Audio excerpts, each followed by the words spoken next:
Hello guys, at ito ay para sa mga Scorpio. Okay, Scorpio, this is for you at sa iyong person. Sa mga Scorpio lang to na mayroong karelasyon sa kasalukuyan o mayroong kayong nagugustuhan o gusto rin kayo guys na alam ninyong gusto kayo. Okay, titingnan natin ang message para sa inyo at message nyo para sa kanya. Kung ano ang nakikita, ano ang nararamdaman nyo sa person na to at ano ang nararamdaman sa inyo ng person nyo sa inyo. Okay? Scorpio, tingnan natin. Ikaw at ang iyong person. Sa kasalukuyan to guys, hindi galing sa nakaraan o kasalukuyan papunta sa hinaharap ninyo kung makikilala nyo pa lang ang person nyo. Okay? Okay, Scorpio. Tingnan natin ang message para sa inyo. Okay? Ito ang message sa inyong person at ito ang para sa inyo, guys. Ano ang nararamdaman ng inyong person sa inyo at anong nararamdaman nyo sa inyong person. Okay. May nagtapos ditong relasyon, guys. Maaaring nagtapos na relasyon o mga hindi pagkakaintindihan sa relasyon. Okay. Tingnan natin. Andito ang 7 of Swords at 3 of Swords. Okay. So, maaaring karelasyon nyo ng inyong person. Maaaring meron na kayong ugnayan o meron na kayong sinasabing matagal na relasyon. Baga, nagsama na kayo sa bahay. At pakaramdam niya ikaw ay nagtatago sa kanya. Okay, Scorpio? At maaaring sinusubukan ka nito. Ibig ko sabihin, ini-stalk ka, tinitingnan ka, at alam niyang ikaw ay malungkot. Alam niyang ikaw ay broken heart, Scorpio. Maaaring ang tao na to ay nagmamasid sa'yo nang hindi mo nalalaman, but ikaw ay mayroong parang proteksyon. Hindi ka nagpapapasok sa kanya or hindi mo siya pinapapasok sa buhay mo na o hindi mo na siya hinaharap. Maaaring ang tao na to ay may pagkasinungaling, Scorpio, at sinaktan niya ang damdamin mo. Okay, guys. Maaaring ang tingin niya sa'yo ikaw ay mayroong inililihim sa kanya at ini-stalk ka niya ng person mo na to.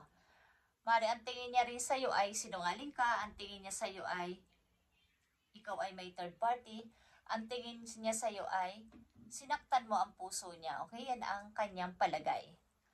At ito ang inyong message, guys. Judgment is here. And 8 of coins. Okay. So, maaaring kayo talaga ay may relasyon o mag-asawa kayo, Scorpio. At maaaring ito ay nagtapos na kasal. At ang ilan sa inyo ay maaaring subsub sa pagtatrabaho. Okay? At ang tingin nyo rin sa inyong person ay walang masyadong time sa inyo. Puro sarili lang niya ang iniisip niya. Kaya sabi ko pa sa inyo dito sa umpisa is may nagtapos dito. Guys, merong nasirang tahanan. Okay, Scorpio, sa mga Scorpio na nandito, kayo ay mag-asawa marahil ng yung person na message ito. Okay? Sa isang mag-asawa o magkarelasyon na. Maaaring ang tao na to ay, ang tingin mo ay walang ka oras-oras sa'yo. Mukhang trabaho lang ng trabaho, puro sarilang iniisip at puro pag-iipon ng money, pero sa sarili lang. Okay, guys. At ang tahanan na to ay nasira na. Ang relasyon na to ay nasira na. Tingnan natin ang mga message pa dito. Parang nagkakaroon kayo ng misunderstanding o hindi kayo nagkaintindihan. Hindi kayo nagkaroon ng closure ng tao na to, Scorpio. Yeah, usapin itong family. Andito ang parang kontrolado. Andito ang fatherhood figure, Emperor, Scorpio, kung kayo dealing din sa Aries. Andito ang Aries. At ito ay isang mahigpit na tao, mahigpit na ama sa tahanan. Kung kayo babae, Scorpio. Okay. Andito ang Eight of Wands and reverse. Ibig sabihin nito, wala na kayong contact ng yung person, hindi na kayo nag-uusap, o kahit may nagte-text man o nagbe-message man is hindi nakakarating. Okay? Nagkakaroon ng delays or hindi talaga nakakarating. Something na may nag-block isa sa inyo sa message o ayaw nyo nang papasukin ng tao na to sa buhay nyo sapagkat alam niyo na sinungaling ito. Collection or collector. Nangongolektor. Okay? Something collector. Okay, Scorpio? At Two of Pentacles. Ang nararamdaman sa'yo ng person mo, meron kang pinagpipilian. Trabaho man to, opportunity man to, o person din. Okay? At iniisip niya na mayroong kang third party. Iniisip niya na ikaw ay may tinatago. Iniisip niya na ikaw ay naglilihim. Iniisip niya na ikaw ay maraming nililihim sa kanya at gusto niya tong tingnan o gusto kanyang subukan o subaybayan. Kay Scorpio, andito ang Five of Wands, guys. Yeah, walang hintong pag-aaway ito. At Page of Cups. Something, guys, isip bata ang iyong karelasyon o ang iyong naging asawa. Kung kayo ay may anak na, lalaki, bata pa, mga teenager or something, nasa elementary or magtatapos na ng elementary, papunta ng high school. Okay, but ito ay lalaki. Okay, Scorpio, maaaring puno kayo ng pag-aaway ng tao na to. At wala na tong kahinatnan. Puro sakit na ng kalooban ang dala sa'yo ng person na to. Okay? Okay, pareho kayo may mataas na maaring ego, something, may mataas kayong pride sa isa't isa. May gustong gawin ng isa, may gusto rin gawin ng isa, at ang isa ay mapag-control. So, wala na tong kakalagyan. Ang relasyon na to, Scorpio, you and your person. Maring kayo mag-asawa dito sa reading na to. Okay? Sa mag-asawang Scorpio ito. Scorpio na may asawa. At wala na tong kakahinatnan. Ang relasyon na to, maaari talaga din na nagmamatsyag ito sa'yo. Maaring kasama mo ang anak mo sa pag-alis o kasama mo ang anak ninyo sa pag-alis mo at susubaybayan ka ng tao na to o gusto niya makuha ang inyong anak. Gusto niya siya magpalaki o maging guardian nito o maghati kayo sa pag-aalaga. Okay. Tingnan natin ang mga message pa dito, Scorpio, para sa'yo. At sa yung person na to. Manito ay tapos na na relasyon. Ba't ginugulo ka pa rin ito? Hindi man ginugulo rin literal, maaaring ilan sa inyo ay nagugulo dahil sa isip. Napapanaginipan mo minsan na masamang ginawa ng tao na to sa'yo, Scorpio. Ang trauma na inihatid sa'yo ng tao na to.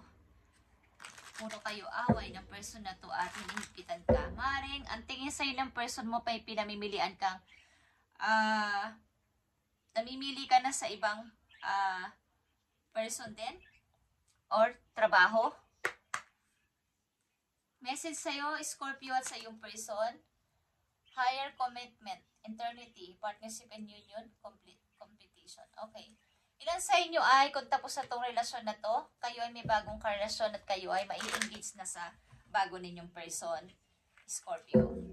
Bibigyan kayo ng singsing at ito ay may roong bato. Okay? Mayroon tong bato. Maring ito ay diamond, something, crystal, or puti ang bato nito. Okay guys, Scorpio, bibigyan kayo ng singsing ng isang person. Maring ito ay bago. Mukhang kayo magpapasimula ng bagong pag-ibig o bagong taong mamahalin. At nandito ang sunglasses. Something talaga, mayroon sa'yo nag-i-stalk. Something, stalker is, meron dito. Guys, at kailangan dito ng moving on. At progression and arriving. Cutting ties. Kailangan na matanggal na itong nagtatali sa inyo ng yung person sa past. Para makapag-start ka na dito sa bago mong karelasyon sa ngayon. Maaaring may bago ka nang nagugustuhan o may bago nang nagkakagusto sa iyo at willing ka na magsimula ng bagong pag-ibig para sa bagong tao. Okay. Maaaring ginugulo ka pa din o gusto kang guluhin ng iyong nakaraang person, guys. Sinusundan ka at may gusto sa iyong kunin. At meron ka namang protection o meron nagbabantay sa iyo. Maaaring ito yung mga relatives mo rin nagsasabi na may tumadaan dito yung ex mo o tinitingnan ka ng ex mo or may nagsasabi sa'yo. Okay. Tingnan natin ang mga magandang Message for you, Scorpio. So, may bago ka na siguro, karelasyon sa ngayon. Joy and delight is here. Scorpio, magsaya ka at i-open mo ang heart mo para ikaw ay sumaya muli. At nandito ang desert passage. Trust there's a divine plan. Maring kayo ay magta-travel o pupunta kayo sa malayong lugar o kayo ay doon yung makikilala ang tao na to sa may mapulang lupa. Okay guys, Scorpio, just say, makikilala nyo ang person na to sa may pulang buhangin, disyerto. Okay guys, naka-destiny itong mangyari sa'yo. Ito ay divine plan ni God para sa'yo. Dahil sa mga mahirap mong naranasan sa pag-ibig. Okay, at bibigyan ka ng singsing ng person na to. But mag-ingat ka sa nag-i-stalk sa'yo. Something na may gustong kunin ng tao na to sa'yo. Kung ikaw ang nag-aalaga ng iyong anak, is maaaring gusto niyang i-brainwash ito o sabihan ng mga maling information about you. So, mag-ingat ka na mapalapit ang anak niyo sa kanya. May pagkasinungaling itong person na to mo sa una. Okay. Mapanglinlang o tuso. Something na blinak mo to. Ang akala niya, ang tingin niya ay blinak mo siya. Okay, hindi nakakarating ang mga message niya sa'yo. Tingnan natin ang message pa for you. Scorpio, ito ay para sa'yo mismo. Andito ang playfulness, Scorpio. This is a reminder to not take things too seriously and bring more balance between wisdom and playfulness. You might need to lighten up about the matter that has been on your mind for a while. So, bigyan mo ng balance yung pagiging playfulness mo at saka ang iyong pagiging seryosong tao. Huwag naman masyadong seryoso, huwag din masyadong ma-playful. Basta nasa safe ka, is okay lang maging playful sa tao. Huwag lang yung dadating na sa time na mawawala ka na sa iyong balanse. Okay? Bigyan mong halaga yung kung nakalaya ka na dito sa relasyon na to, bigyan mong halaga yung para ikaw ay mag-lighten ulit. Okay? At magtagumpay ulit sa buhay. Okay guys, at tingnan natin ang paparating na message sa'yo. May kinalaman man to sa bago mong pag-ibig or sa dati pa, sapagkat hindi ka pinapalaya nitong tao na to. Literal man o sa iyong alaala, lagi itong sumusulpot-sulpot. So, ito ay iyong i-release na ng tuluyan ang old na to, old situation na to, para maging okay na ang lahat. Maaring may anak kayo ng tao na to, kaya hindi siya mapakali. Okay. Puro kayo away ng person na to sa una. At control issue is here. Maaaring ang bagong tao na makikilala mo o nakilala mo na ay nasa malayong lugar. At ito ay nasa disyerto. Okay? Doon siya nakatira sa disyerto. I mean, doon sa lugar na yon ikaw ay nakaplanong pumunta. O papunta ka doon someday kung hindi pa kayo nakakapunta. Okay, Scorpio, tingnan natin ang mga paparating na message po you na gustong sabihin sa iyo ng iyong mga guidance. About man to sa family mo, sa pag-ibig mo, o sa iyo mismo. Titingnan natin to. Okay guys, nagpaplano ka talagang magtrabaho sa ibang lugar. Maaaring ito ay sa same country or city or sa other country. Okay guys, Scorpio, andito ang 8 of Wands. Okay. Andito ang Queen of Swords. At nandito ang 3 of Cups. Okay, guys. Paparating na message po you o nandyan na sa iyong harapan sa ngayon is patuloy at patuloy kang umaabante sa buhay. Positive movement forward. At maaari ikaw ay nagbabalak talagang pumunta ng ibang lugar sa ibang bansa because may mga iba't ibang klase ng flag dito. At iisipin mo to sa napaka-practical na desisyon at maaaring may masayang balita na malalaman ka o maririnig ka sa mga darating na araw. Okay, Scorpio, this is your reading at good news sa'yo sapagkat maaaring may makikilala kang bagong person na magbibigay na sa'yo ng singsing at kayo ay magkakaroon na ng ito ay higher commitment. Eternity ito at ito ay completion. something na bibigyan ka ng singsing para ayayin ka magpakasal. Scorpio, at ito ay may batong puti. Mari ito ay diamond, something, crystal. Okay guys, at ito ay naka-divine, mag-trust ka na nakaplano si God. Nakaplano ito na ikaw ay pumunta sa ibang lugar. Plano ito ni God for you, divine plan ito para sa'yo. Maring sa disyerto ito na place, something, mabuhangin na place.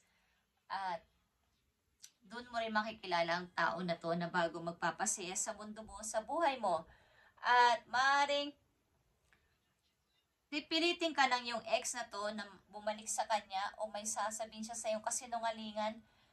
At kolektor ito ang tao na to. Maring kolektor ng mga hindi rin masasabi na babae lang, but may mga gustong kunin sa iyong bagay na alam niyang mahalaga sa iyo. Okay guys, thank you Scorpio and God bless. Mag-ingat ka. At kung nandun na kayo sa ibang lugar, pilitin yung mag-lighten up again, maging makulay ulit ang inyong buhay at i-open ang heart para maging masaya again. At something, cutting ties is here. At meron din ditong barko, talaga maglalayag. Ito papunta sa paglalayag. At kailangan na dito ng, kumbaga, tuloy-tuloy na pag-moving on. Something. Okay, Scorpio, God bless sa inyo lahat guys. And mag-ingat kayo kung saan man kayong parte ng mundo nandoon sa ngayon. Saan man kayong lugar nandoon sa ngayon, i-shoutout sa inyo lahat guys. At pagpalain kayo ni God sa inyong mga paplanuhin at iisipin sa araw-araw. Thank you and God bless.